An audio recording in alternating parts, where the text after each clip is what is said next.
I am the intendant of a structure called Brussels Metropolitan, focusing on trying to foster a better trans-regional cooperation between the various regions composing the Brussels metropolis. You know, we are a small country, but a complicated one. Brussels is a region, it's in Flanders, and the third region of the country, Wallonia, is only a few kilometers away.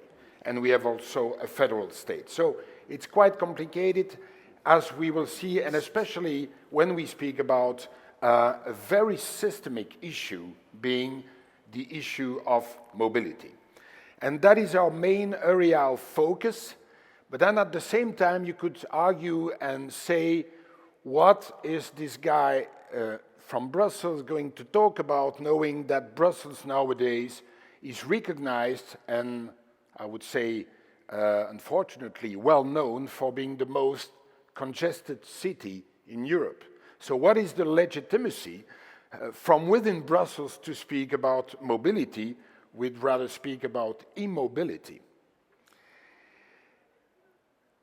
I decided, maybe to articulate the thoughts I wanted to share with you, to use as a source of inspiration the method of Otto Schramer, Leading from the Emerging Future. That's the name of his book, and he coined it under the name of the theory of you. So I'm going to go very fast on that or over that method and see how we can apply it to the very question of mobility. So basically, he wrote that book to be able to give some, let's say, recipes, some tools to people having to govern, to understand from where we come from and where we go to. And so he distinguishes 4 different models that were born and evolved over time in our developed societies. So the U, as you can see it here, is based on 4 different layers, 4 different models: the state-centric model, the free market model, the social market model, and the co-creative model. If we go a little bit more in detail, the state-centric model, the oldest one by far, is characterized by coordination through hierarchy and control in a single sector society. Basically, the state rules and has no counterparts. Traditional awareness and hierarchical thinking are, as you can imagine, the main patterns of this model. Then comes into play the free market model, characterized by the emergence of a second private sector, and of course, at play the mechanisms of market and competition. It is a much more ego-based and ego-directed system of awareness, as we all know. Then later on, and that is mainly the model of post-war, World War II period or era, you have the social market model, which implies a lot of negotiation between different interest groups. Because indeed, behind, or let's say beside the state and beside the free market, a third, let's say, corpus emerged, the civil society characterized and regrouped in NGOs, the third sector, as we might call it. Of course, the awareness then shifts to institutional stakeholder awareness. And then, and maybe we are now entering that new layer, that new model, the co-creative ecosystem model, characterized by the fact that the 3 previous sectors, state, free market, and civil society, are now innovating and creating together, cross-sector, to find answers to the even more increasing complexity of our world. As you can imagine, the awareness here is not the awareness of individuals anymore, but a collective awareness of what could be good for the whole of us, mankind and society. Now, a few definitions of our own from Brussels Metropolitan, and that explains, for instance, to you the title of this little presentation. Wiring, plugging, and shifting. What is it all about? To wire means to wrap together the parts so as to be apprehended as a whole. Of course, infrastructure plays a very important role here. If you are not in some way connectable, you're not part of the game.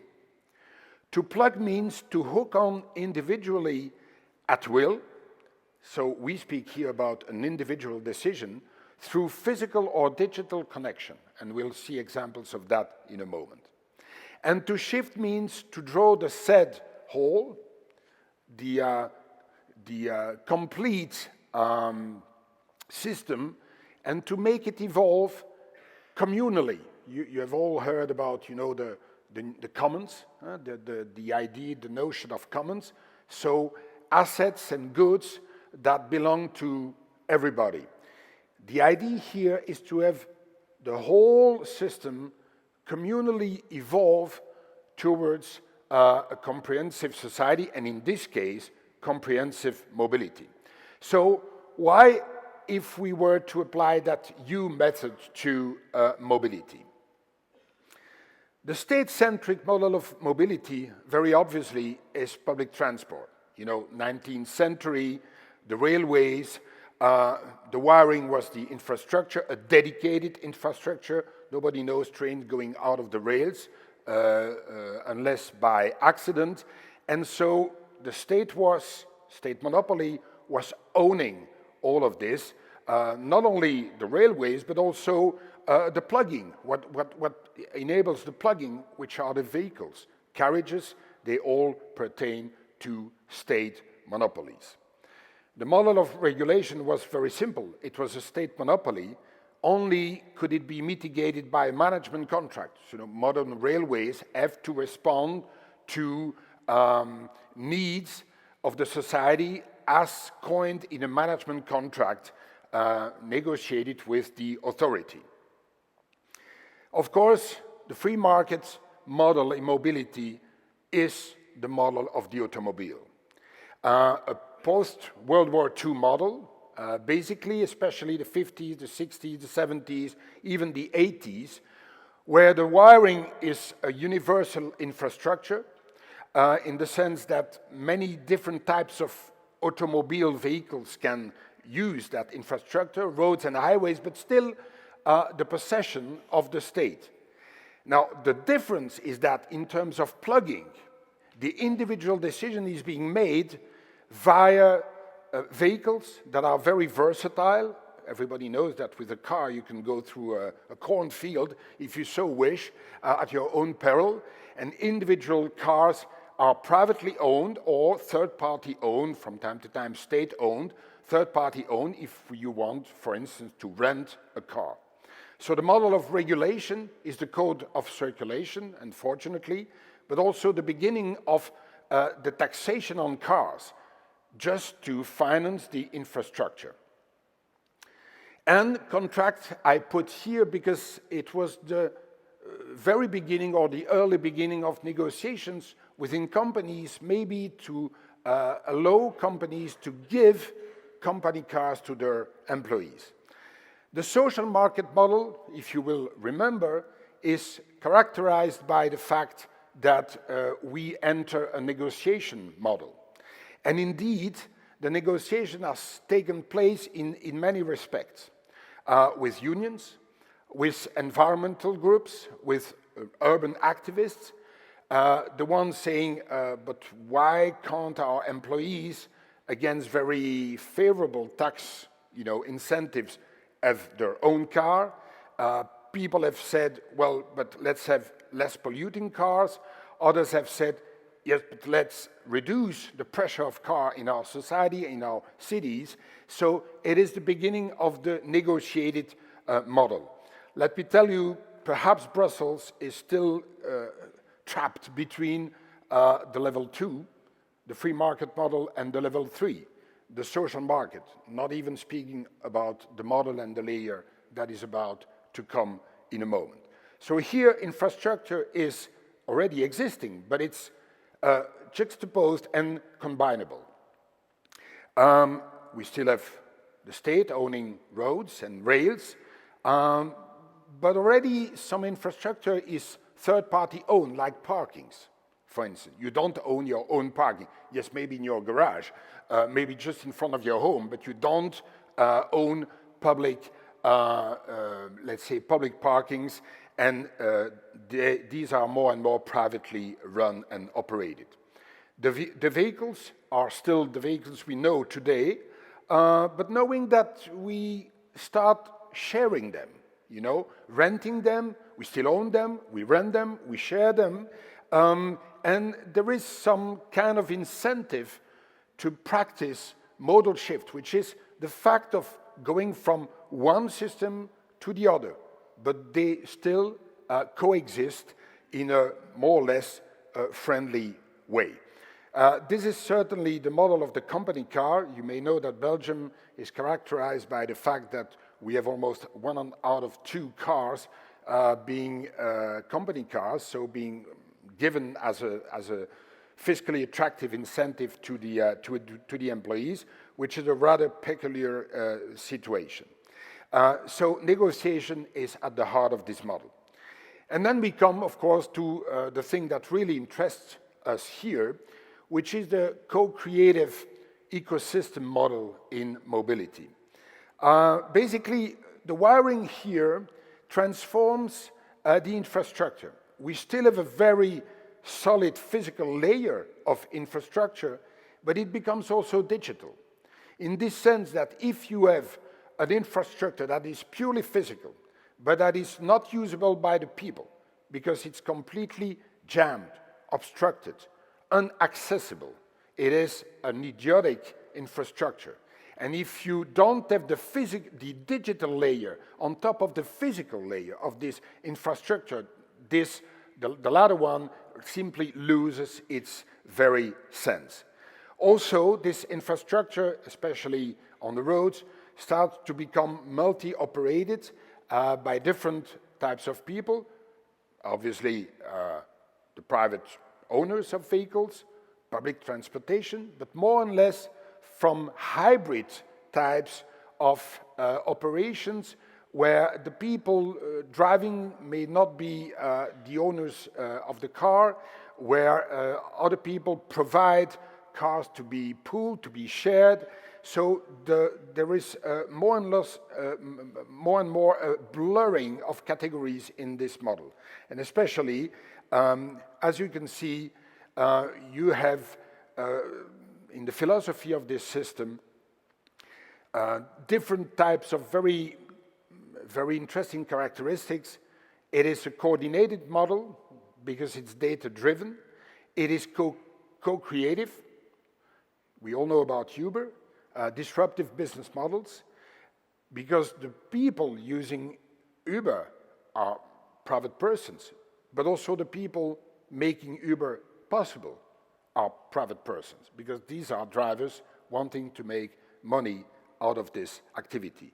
You see also that there is blurring, as I said, of categories, because let's imagine, and we had a speech about that earlier on, you could have in the future, 20 years from now, guided automobiles where you would simply order an automobile to come pick you up.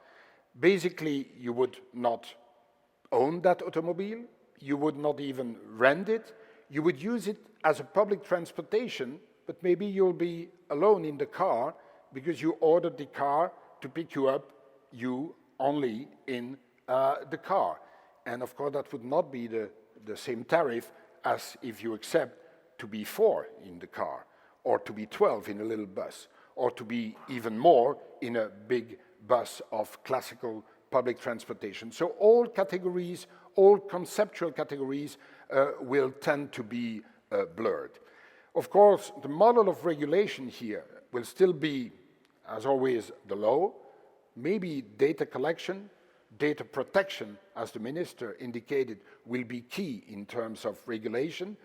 Contract, intelligent road user tax is something that could be run by the state, but that could also be run by private operators, who, in my view, would do that much better than the state, and that would be a contractual relation between the state and those operators. More and more, there will be third-party platform rules. Obviously, if you use Uber, you have to indeed respect the rules of the platform. Otherwise, you simply don't access the platform. So you can see the co-creative ecosystem model in mobility is pushing us to a level of decision that is quite different. The first model was very simple. There was no decision at all because it was a monopoly. The second level, the second model, was a model where it was me and myself deciding on my own what I want to do with my car. I remember being a kid, the slogan in Belgium, my car was my freedom at the time being. Or at the time, let's say in the 60s, the 70s, even the 80s. The third model is a model where the decision is an optimization of my decision based on the choice I have between different types of infrastructure. And now this type of decision from the fourth layer, the fourth model, is a decision I take taking into account the well-being of the whole, being convinced, being sure, being aware of the fact that if I don't take into account the well-being of the whole, the system will take a revenge and will never allow me to achieve my own well-being. So, need to wire, plug and shift, as you can imagine, and that is what we want to do at the level of Brussels Metropolitan. To start with, may I invite you at 2 for our workshop together with Siemens on smart mobility. We'll have people from public transportation and private companies and experts reflecting on how we could have smart mobility apps, applications emerging. So I think the rendezvous is at 1:45 in front of the registering desk. Maybe a last word on the activities of Brussels Metropolitan. Definitely, we are now creating a group that we call the Mobility Shift Group, which is going to address all the angles of attack we need to tackle such a systemic issue like mobility. Infrastructure and new ways of financing it, because the states are almost bankrupt everywhere. Law and tax regulation, that is the intelligent road user charge, but maybe also the end of a certain monopoly of the state for public transportation. We need to mitigate all that. Technology and innovation, I'm not going to elaborate on that. The whole crowdsourcing week is about that. Land and urban planning. New mobility will dramatically change the landscape of our cities. If we don't foresee that in advance, we'll be trapped in a very nasty situation. Business and employment models, people will work differently, will run their business differently because of mobility, and new businesses will emerge because of that new mobility. And then last but not least, nudging and crowd consciousness. If we are now not going into a higher level of conscience, of being part of a whole and not merely individuals, we will fail as individuals and we will fail collectively. The best way to do is not to regulate everything, is to gently nudge and say to the guy next to you, well, why don't we do that all together? Time for a new paradigm, time for a new shift, but the shift is in the level of conscience. Mobility is too systemic to go another way. Thank you.